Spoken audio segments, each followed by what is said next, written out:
Gusto mo bang kilalanin? I hope I said it right. Get to know yourself. Here's how. Ito, tanungin mo sarili mo, ano yung pinaka-happiest memories ng buhay mo? Ay, makikilala mo sarili mo. Ayun, kilala, better word. Para tulungan ko kayong mag-isip, ano yung happiest moments ng buhay mo? Magkikwento ako ng happiest memories ko.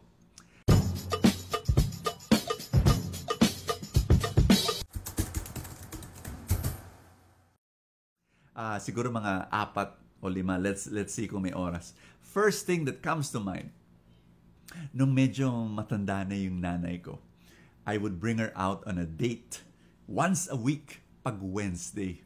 I'll pick her up from her house. Alam mo, pagpunta ko doon, nandun na siya sa garahe, nakabihis na siya. Kasi yan yung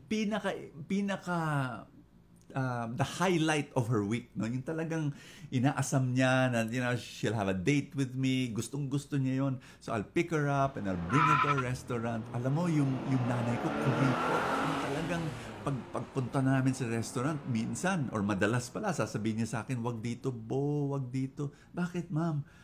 Mami, kasi sabihin niya, mahal dyan. Sasabihin ko naman, ba't mo alam na mahal? Sasabihin niya, tignan mo, may tablecloth. Basta pag may tablecloth yung mga restaurant, mahal yan. Sabi ko, hindi, pasok tayo. Ako naman magbabayad, di ba? So, punta kami, tapos titingnan niya yung menu. Sa kanyang kuriputan, no? Titingnan niya yung pinakamura. Hindi naman niya tinitingnan niya ano yung pagkain, titingnan niya yung pangapresyo. Ito, gusto ko to. Oh, ito, gusto ko. Sasabihin ko sa kanya, Mami, hindi pwede yan. Hindi pwede yan. Bakit? Gusto ko yan. Sabi, extra rice yan eh. Nag-exaggerate po ako. Pero talagang ganyan minsan yung nanay ko. And then we would talk. Alam nyo, talagang masaya siya. Pag kami nagde-date, minsan paulit-ulit yung kwento niya tungkol sa World War II. Pero hindi bale, makikinig ako. Magkukwento kami. And alam mo, kung dahil masaya siya, masaya ako. Ay, naku, happiest memories of my life.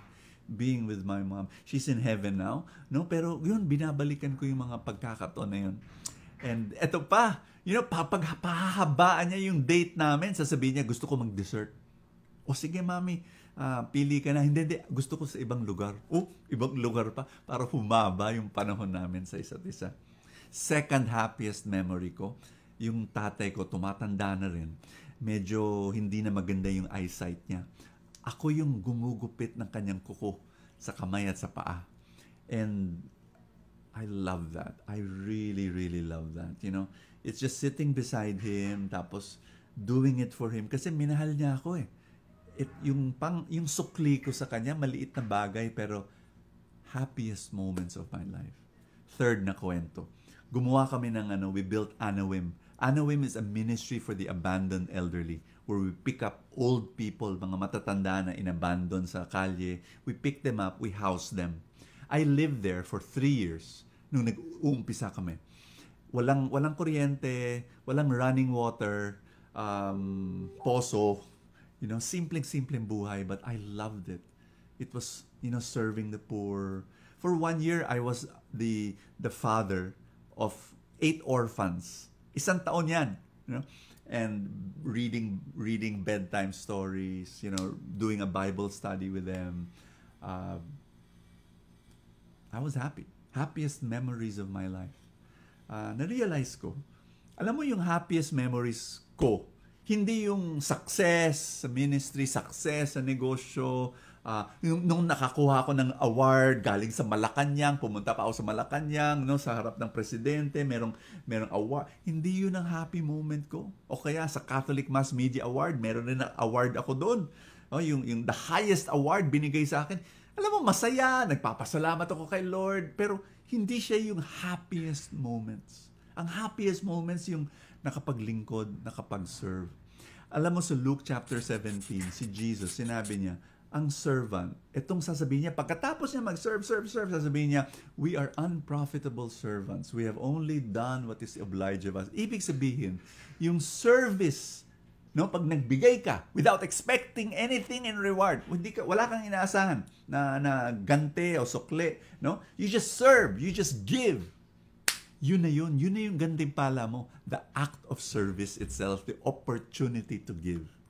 Can I pray for you na magkaroon ka ng ganitong klaseng buhay na nagbibigay ka at naglilingkod ka at nagiging masaya ka?